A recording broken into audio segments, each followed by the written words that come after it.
Okay, welcome to Comfort Habit number 2. So there's a lot of rumors going around. I'm right now, that's Mass Effect 2. So that consists with this video. There's a lot of rumors going around that they are going to either remake or rehash the Mass Effect trilogy, which as a Mass Effect fan, I am looking highly forward to. But before that happens, I like to make this video to hopefully get this to Bioware on some level or another, so that if it's going to be 3 discs or 1 disc, that you do some small things to correct that comic book thing. Alright, so let me break that down for y'all, for those who don't know. Let me cut these lights on so nobody will really interfere with my video. Alright, so if you when Mass Effect first came to the PlayStation, because I'm more PlayStation than Xbox, and PlayStation wants to give me a job, I'm ready to go. Been ready to go for a long time, but anyway. So when you get it on the PlayStation, you got Game 2 and Game 3, but you didn't get Game 1 until the box set came out, which I have. I want to talk to y'all about how much the comic leaves off of Game 1, which really screws up the benefits of playing Game 2 as well as Game 3, because the comic book you also get in Game 3 if you didn't get Game 2 or Game 1.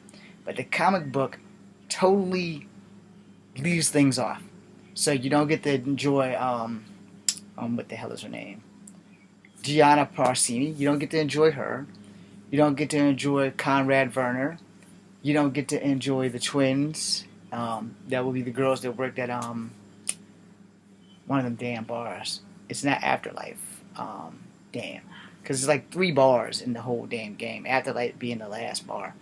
There's probably more bars, but you don't get to explore that much of the Citadel. So, you know, if they do make the comic book again, I would like to have Gianna Parcini. I'd like to have Conrad Werner, because the comic book lets you kill or save the Arachnite Queen, but Gianna Parcini is how you got to the Arachnite Queen, and they leave her off. Conrad Werner is a very important part of the game, at least to me, so it's not fun when you can't play the first game and the second game and have Conrad Werner transfer from the first game to the second game, because it's really important that he's there. I mean, it doesn't mean nothing to you all, but it means a lot to me that I get to go meet Conrad Werner and Gianna Parcini in Game 2. So something's wrong with my game in the first place. It won't transfer anymore from Game 1 to Game 2 and 3, which really freaking sucks, but that's just the way it is. I have no idea why that is. It's just the way it is. So, being that this weekend was a bust, I'm doing a throwback video game, so that's why I'm doing that. Now, it also leaves off Captain Karahi.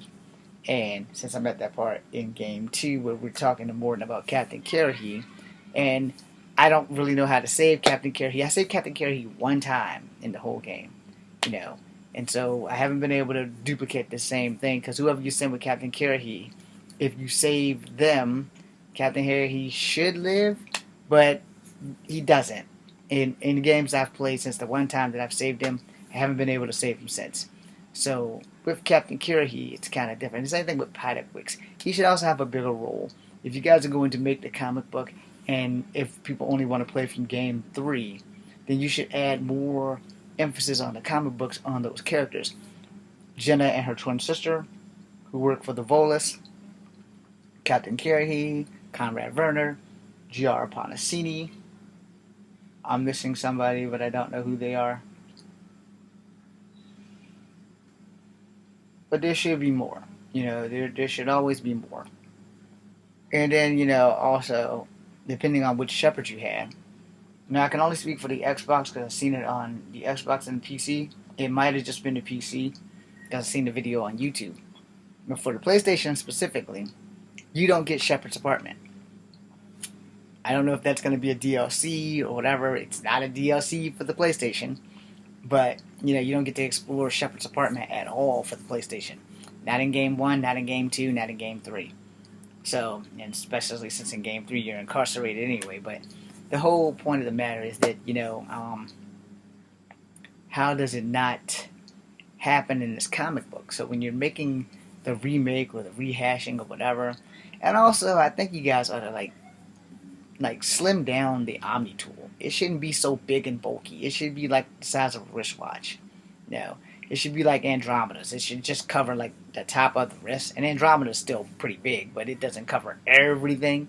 And I think that the Omni tool should only be like a little tiny square. Because if I would have designed that, that's what it would have been. It would have been a tiny square. It would have been this big ass glowing orange thing. And then, with knives and all that stuff. And I do think that if y'all do remake it, please make the gameplay more like Andromeda. And then get rid of those weapons overheating crap from the first game. But this is about the comic book. So the comic book leaves off a buttload of stuff that should be in there. And the things that it leaves off influences your gameplay. Like I said, J.R. Ponticini, Conrad Werner. It leaves off the twins. It leaves off everything. So you miss a bulk of the game when you just go through the comic book versus playing from game 1 to game 2 to game 3. Now, my personal experience after getting the box set, it's way better to play from game 1 to game 2 to game 3 versus doing the frickin' comic book. Because when the game transfers over to game 2, your character still looks the same. It's a little bit better because of the graphics, but your character basically looks the same. It's the same character. The designs are a little bit more tighter.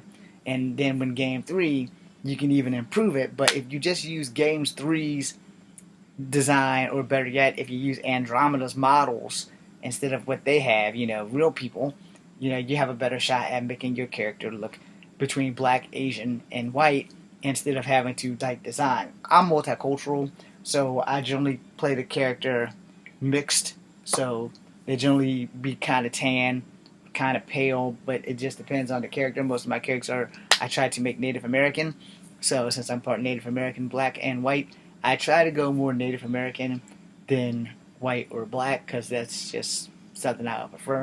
No face tattoos or any of that stuff. But anyway, the comic book needs to be improved. It needs to let you know even the side missions. And if at all possible in the comic book, you should be able to pick the option of saving Karahi the same way you have the option of saving Ashley and Caden. And then finally, if you're going to rehash the game, you should also be able to rehash the romance wheel. And I think in the first game, you should probably be able to romance Garrus or any damn body else. And if you really want to be a dick, or a very funny thing, you can probably rewrite and maybe add Anderson into the romance wheel. No, it's just a thought. No.